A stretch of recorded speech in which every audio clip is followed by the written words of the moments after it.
Well, let's welcome our drivers now for the pre-race press conference here at Homestead Miami Speedway. From left to right, Oliver Rowland from the Nissan Formula E team, Jake Dennis from the Andretti Formula E team, and on our right, Dan Ticktum from Cupra Kiro. We'll start on the left with Oliver Rowland, the championship leader. A great start to the season so far, 2 wins. You lead the championship, and you come into a race that you must be licking your lips at because it's the style of race that we're expecting that you've shown that you can thrive in. Yeah, I think we've had a great start to the year. I think the team have done a great job with the car. We've managed to execute on most weekends, starting in the top 4, I think, at every race. Actually, we're pretty unlucky in Sao Paulo not to have a podium as well. So it's been a great start for us. Yes, normally these types of races suit my style, but you can never take anything for granted here. We still need to work hard. We need to kind of stay out of trouble as well, because these races can be quite hectic, and you know there can be a lot going on. So I think from my perspective, we just need to keep working hard and keep focused on our job. But yeah, you're right. This type of race usually lends itself to me. But yeah, I'm sure everybody's developing and learning on the car side, on the racing side as well. So yeah, we just need to stay focused. Speaking of development, we just had an extended break. What kind of things have you been able to work on both personally and as a team in the sort of slightly extended break between races? I think from a team perspective, you kind of have a roadmap from the beginning of the year, and it's not like we've finished the last race, what do we need to do for the next one? I think we've kind of had things in the pipeline since the beginning of the year that have kind of been planned to be introduced at certain phases. So I think there were some things in the first 3 rounds that we didn't quite have in our toolbox, let's say, that we now have, but just small things, small increments in performance and some software upgrades. Honestly, on my side, the most important thing in these long championships is to kind of just decompress a little bit after the last race, relax, kind of come back down to earth a little bit. And then, yeah, just been busy with some other stuff. I've attended quite a lot of the Formula 2 testing and races in between that, and just trying to almost switch off from Formula E and then come back to it a couple of weeks ago and go at it for the race. Yeah, a fresh mind. What do you make of this modified track then at Homestead? And which maybe other track for fans who are watching would you compare it to in terms of strategy? I think the track in itself on one lap is going to be quite okay. I think there's some turn 1, turn 12 is going to be quite exciting, quite quick. I think there's a bit of a question mark over turn 2 in the last corner in terms of how much we're going to use and how that's going to look, and the cones and how they're placed. And I think for the race, it's going to be quite a lot of saving, pretty hectic, slow race in the beginning that'll sort of pick up from midway through. But I'm probably thinking more towards somewhere like Misano, probably in between the 2 races that we had there. And hopefully not a repeat of Misano for you personally. No, just one more lap. Yeah, right. Just one more lap. You could hashtag that. Thank you very much, Ollie. Again, there'll be opportunity to ask questions straight after. Jake Dennis is wearing the new Andretti kit for this weekend. We were talking to Roger, who was wearing the kind of old stuff. This is the new Miami vibe. Are you digging this new look? Yeah, it's all right. The pause there was awkward. I like the car. The team kit, questionable. But yeah, it's obviously our home race, so it's nice to do something different. And yeah, just very much looking forward to obviously getting going. It's been a long time since Jeddah now, and I think we're all quite eager to just do some laps. It was kind of a mixed weekend for you in Jeddah. What is the kind of the key thing that you're trying to get right this time around for this to be like a springboard for your season now? One of the biggest things is reliability. You know, we've had an awful year. We've had 2 failures out of 4. So that's been a big question mark for us. Nothing really what we can do from our side. But yeah, just a bit unfortunate with the certain failures we've had. And then just pace. You know, I think we were quite fortunate that we were okay in the racing.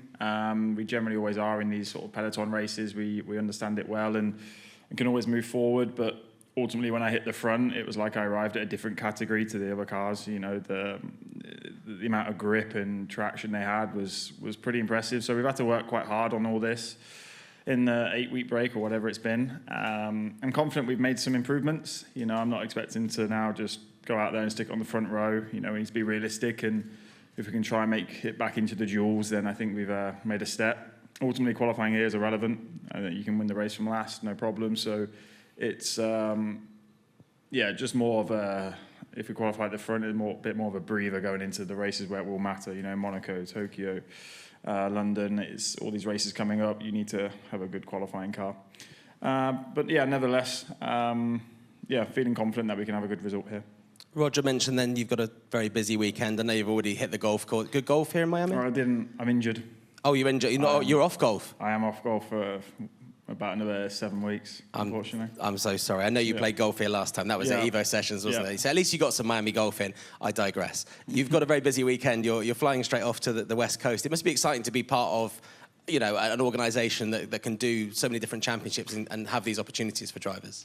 Yeah, it's a busy schedule for us. You know, the home race is always an exciting one, and as you mentioned, you know, we've got the whole of TWG Motorsport Racing this weekend. You know, you've got the NASCAR today, and then you've obviously got IndyCar, IMSA, ourselves. So yeah, we'll be flying to Long Beach Saturday night, and then watching the IndyCar race. So yeah, a lot going on. It's cool to obviously be part of this, you know, this global partnership with these guys and to do some cool things.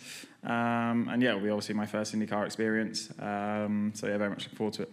Awesome. Best of luck with your golf rehab. We'll move on to Dan Ticktum on the right here.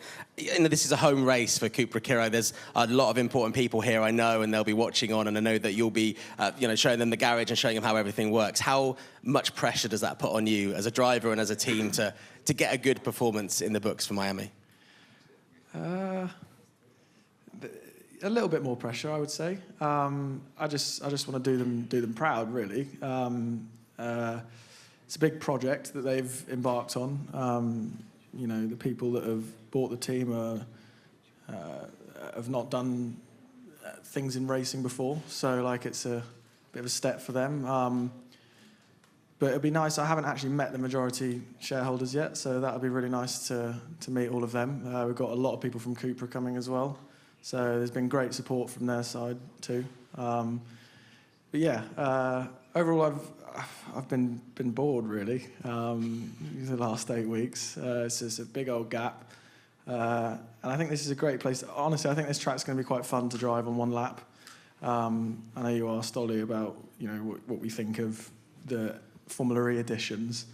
I don't like them personally. I think Turn 1 has been a bit ruined, but we'll see how that pans out with the grass. So yeah, overall looking forward to the weekend. There's been a lot going on in the background in the last few weeks.